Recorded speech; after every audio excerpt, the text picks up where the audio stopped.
Well, I'm delighted to welcome Jeff Partmore to Warwick Business School. Jeff is the Head of Strategic University Research at BT Group and is the guest speaker for tonight's WBS Forum. The topic of that forum is Enterprise 2.0. Will it really deliver? Jeff, could you give us a brief overview of your presentation? Yes, of course I can. We've been thinking about the use of Web 2.0 tools within the company and how we can use those to really enhance how people work. And that's everything from wikis to blogs to social networking sites. And how we can get all those to work together as a package of support tools for our people, initially in research, but then gradually rolling that out more widely across the company so that the whole company gets to use those tools.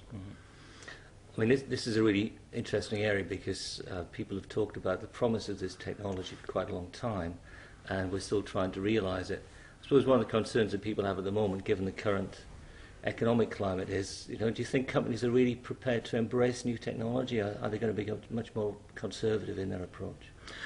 I think actually it's the right time to do it. There are potentially not only business advantages for companies in acquiring new work, but actually real opportunities to save cost as well. So in today's financial situation, the ability to make people far more efficient by actually just giving them different ways to work. It's the work smarter, not faster, which I think we've all smiled about in the past. But this really does allow you to work in a more efficient way. Can it really do? I mean, you think about people chatting away on instant messenger or contacting their friends through Facebook and so on. How's that going to help their efficiency? It's about networking. We're in a world of increasing complexity. In my domain, which is essentially about ICT solutions, ICT is incredibly wide. It underpins just about everything today. And the levels of complexity just go up every year. I mean, Moore's law just continues to operate. Every 18 months, things double up. And when you've got that level of complexity, then individuals cannot be experts in everything. I mean, it's absolutely impossible. One of the things we look for, and I'll talk about it later, are T-shaped people. This comment that came from IBM. You want deep knowledge in one area, but you also want a broad knowledge. And to do that, you have to operate through networks. It's the only way you can do that, networks of people. So how do you maintain those networks when potentially you don't see people very often? Because you can't get together every day. It'd be lovely to do a face-to-face conversation every day, but we can't do that. So how do we replicate that conversation around the water cooler when people are perhaps thousands of miles away? And social networks can fulfil that. They can allow you to stay in contact, to allow you to see what others are doing.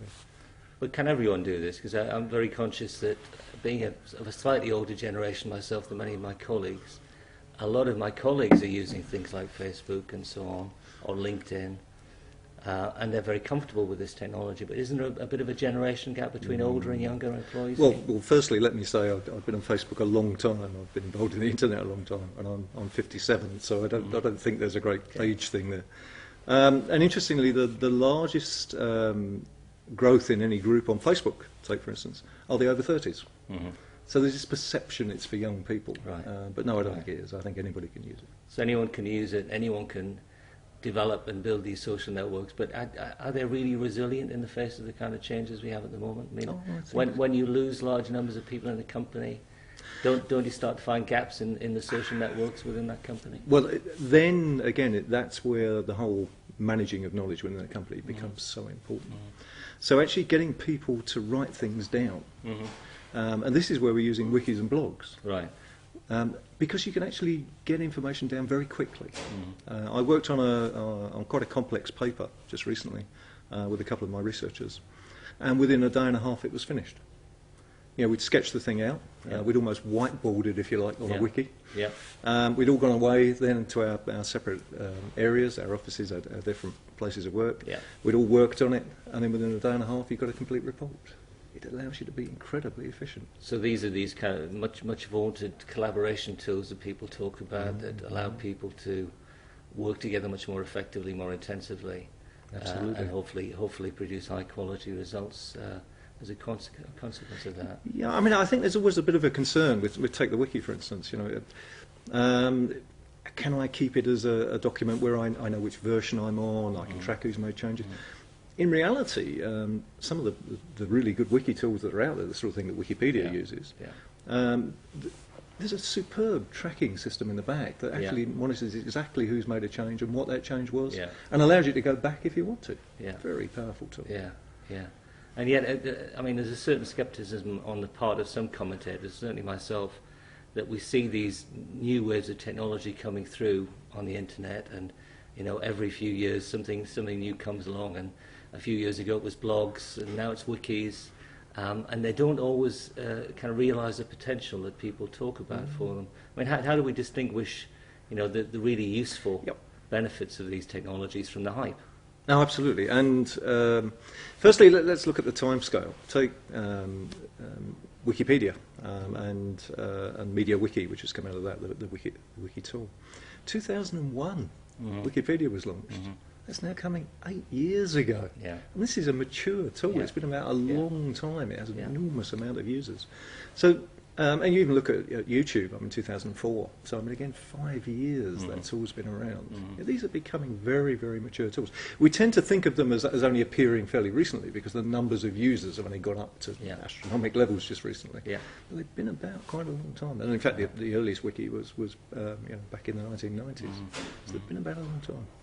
So they're to be used and they're to be applied, but what kind of changes are they going to make in the way people work? And actually, do they mean a big change in the forms of organisation we have? Yes, I think they do. It enables people. I mean, this is, I think, what we're seeing. One of the things I'll talk about later is what we're calling employee 2.0. And I hate it's tagging 2.0 on the end of anything, but it gives it good visibility. What does a future employee look like in our large corporations? What we have to look at is what do your students use? And they use a tremendous range of communication tools. They'll instant message one another, they'll text one another, they'll use social networks, they'll use email, they'll use whatever's best at the time. And in fact, when they come into business, if they don't see the same tools, then they'll actually feel as if their power's been taken away, their communication's been taken away. So we've got to understand how youngsters, people in their late teens, early 20s are communicating, and then make sure that we can actually provide very similar ways of communicating, and then we can get the best from them. So does that mean flatter structures or different ways of working? It certainly means different ways of working. There certainly is a culture change associated with this, and some people adapt to the culture change much more quickly than others. But I think the key in here is that we allow people to learn how good these tools can be. We don't impose them. I mean, one of the things within BT, we don't mandate that people use these new tools. We just put them out there and let people discover just how good they can be for them. And one will talk to another. The information spreads virally. And that's how the good news spreads. People say, I've been using this and it's great. And then people say, well, I'll try. So it's not about mandating use, it's just about letting the information spread. You're giving a very positive and upbeat assessment of these tools, and obviously they have great benefits for BT and other organisations. Are there no downsides? Are there no negative implications of these tools? I suppose the only downside we could say is that there are no standards as such yet. So, for instance, whether you choose one wiki or another, or one blog or another, is really up to you at the moment, and choose the best one probably for you. It would be nice, I think, as we move forward, is if, for instance, the World Wide Web Consortium would start to look at standards for some of these tools, because that would mean people would feel more comfortable about support for them, and more comfortable about using them. What about the implications for security and the integrity of company information? Aren't the challenges there? I mean, we've seen a lot of scandals in the last year or two with the governments losing significant amounts of data. Absolutely, yeah. So one of the things, again, I'm going to show this evening is a portal which allows me on any machine that runs a browser to access my corporate information. It sets up a secure VPN and allows me to access my data. If I can access my data wherever I am, and I can, I just did it down in your lecture theatre. I went into my corporate information and was able to pull down corporate information. If I can do that, I don't need to put it on a memory stick. I don't need to print it out. It's always available. So actually, security gets better. So they're actually, far from being a liability, they're an asset when it comes to if you've got the right access. I mean, I stress we've worked for a long time to get this secure access. But if you've got the secure access, absolutely. It means you're not carrying information around. There is nothing on my laptop I'll show you my laptop later if you like. Yeah, There is sure. nothing on it. Wow. It merely runs a browser because I Wow. don't need anything else. Yeah. Yeah. So if my laptop's stolen, they've just got a laptop. There's no information on it. Right. And therefore, a lot of the problems that people have had actually simply wouldn't occur. Exactly. Right.